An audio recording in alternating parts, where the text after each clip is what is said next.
The wind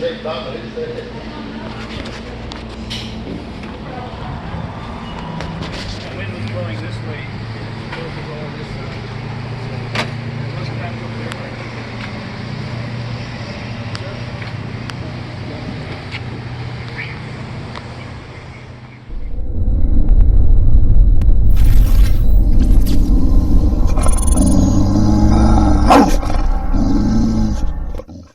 Hey guys, TX Sheepdog here. You guys remember that narcotics video I did, San Antonio narcotics, back at the Exxon station where the guy got in my face, the old man got in my face, and you know, his officers had to pull him off. Let me tell you something, buddy. Yeah. I don't care what you think about that camera. Get out of my face. Or Somebody what? get this coward. Or what? Somebody a get coward? this guy. Somebody get this coward. Hey, a coward would do something I about don't want to talk to him. Get away from me. Go back away. You go back to work. For me, well, I got another one. I'm outside of this Bolero, right? And I noticed they're searching this car. And I don't know, they could be any, they're plain clothes. I do know that. They're plain clothes undercover officers. And they got their vests on that say police and whatnot. Okay, so here's the thing. They should be very concerned about their identities. And I believe they are, but I believe that they focus staying undercover the wrong way. You see, when you're undercover, you need to get out of there. You need to get out of there, right? You need to get out of there, go somewhere where nobody can see you and do your undercover stuff. And I can respect that. In fact, I've had several instances where I have filmed undercover officers who did just that, and I never produced a video. But then you have these undercover officers who get on my camera and do dumb stuff, like run up in my face, call me names, or break out their cameras and start filming me. I call that content.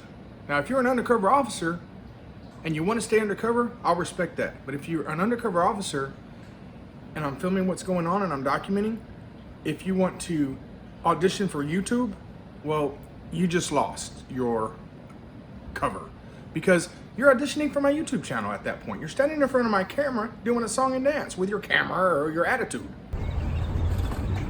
Call me a coward again, boy. Coward. Call me a boy again, coward. Boy. So guess what? You're an instant star. And I want to thank you for that. I want to thank you for the content, first and foremost. And anyway, so guys, let me tell you what an undercover officer really looks like. Let me show you, because I have one standing at my front door right now. So we're gonna go. I didn't hear a knock. Okay, first off, this undercover officer standing outside my door, I didn't hear a knock. That's first and foremost. So let's talk to this undercover officer. Hey officer, what's your name and badge number? You don't want to tell me? You know it's your policy to tell me your name and badge number. What kind of boots are those? I can't tell because I can't see them. Can I lick them? No? I can't tell if you're saying yes or no. All right, you have a nice day. See, that's a true undercover officer.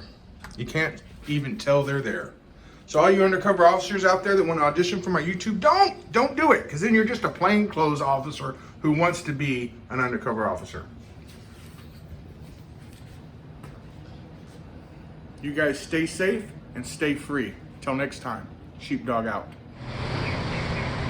Get it? Lock. Oh.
that's what we want. Just want to make sure, see if we can prevent some of that.